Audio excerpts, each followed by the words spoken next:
Contestant number 1. James Jeffley, don't mind the heat. Don't mind the heat. James Jeffley.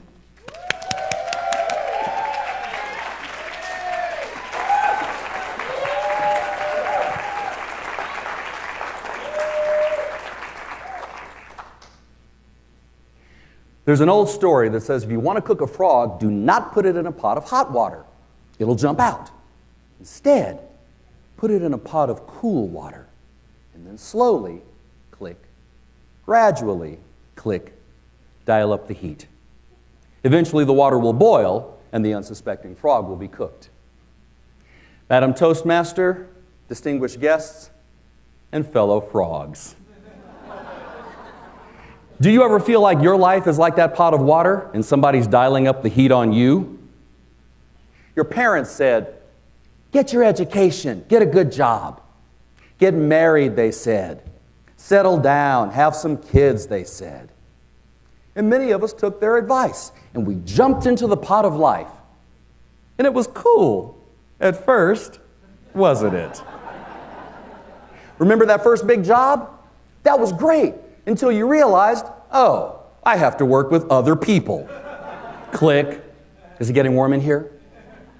And then some of us got married, and that was cool at first. And then we realized, oh, people change. Click. Is it getting warm in here? And then some of us had kids. Click. And they became teenagers. Click. Click.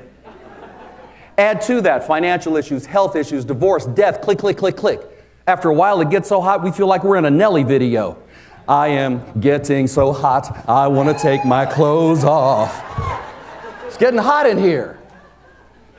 Do you ever feel like your life is so hot that you just want to jump out of that pot? Yes? A word of advice. Don't. Because we're not frogs. We're more like half-baked bread. And what's true is, most of us aren't done yet. Turn to someone next to you and gently poke them. Do they feel squishy? Yeah. Say to them, you're not done yet. There is something still cooking in each of us. And I'm not talking about a business or a book or an app. I'm talking about that thing within you that is necessary to bring all of your dreams to life. Maybe what's cooking in you is courage or compassion. Or maybe what's being cooked in you is strength or resilience. Ladies and gentlemen, don't mind the heat of life. It's part of the process. Instead, mind what's cooking in you. Life has no shortage of interesting ways of dialing up the heat. I was reminded of this fact a few months ago on a particularly warm evening when I got a text from my ex-wife. It said, do you know where our son is? Well, I didn't feel any heat because I knew the answer. Yes, I do. He's in Concord with his friend Noah, Noah's mom, at the jumping place. Ha ha ha. And then I got that odd feeling that witnesses must get when they're being cross-examined. You know, they say a lawyer never asks you questions they don't already know the answer to. Yeah, I found out the same is true for mothers. She texted back, no, he isn't. He's in Oakland at a hockey game. Oh. Click. It got warm. I said, okay, I got this, I'll call him. I called my son, and sure enough, since our last check-in, his plans changed, and he forgot to tell us. Oh, I was hot. I wanted to dial the heat up on him because he didn't call, he wasn't where he said he was going to be, and he's a little brown boy all by himself on a Friday night in Oakland. Click. And that's when I felt the heat. Because in that moment, in the video screen of my mind, flashed all of the news images of little brown boys who have been killed for being little brown boys. And I thought that could be my son. And I had to impress upon him the importance of checking in. But I knew I couldn't do it from a place of anger. I had to change my approach, and I realized the universe was trying to bake something in me. Compassion. So when I saw him, I said, Cayman, are you all right? Did you have fun? He said, yeah, Dad. I said, Cayman, do you know who Trayvon Martin was? He said, no. Oh, wait, was that the kid with the Skittles?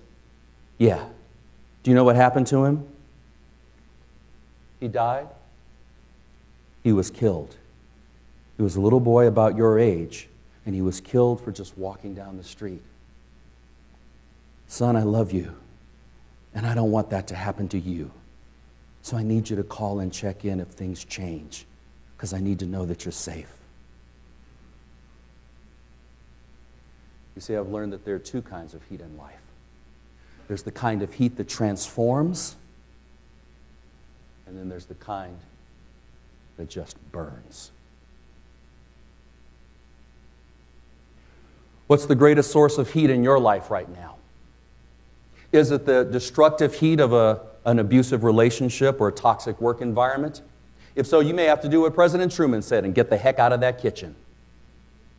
Or is life trying to dial up the heat in you, in your relationship, in your job, in your family, because what you're experiencing is the heat of transformation? It's trying to cook something in you, like courage or compassion or strength. If that's the case, don't run from it. Run to it and allow it to mold you and shape you to increase your fortitude, to bake that thing in you that is necessary for your evolution. Ladies and gentlemen, poke them again. Are they still squishy? Yeah? You're like that half-baked bread. You're not done yet. So when you feel like the heat of life is getting dialed up on you, remember, don't mind the heat. It's part of the process. Click. Mind what's cooking in you. Madam Toastmaster.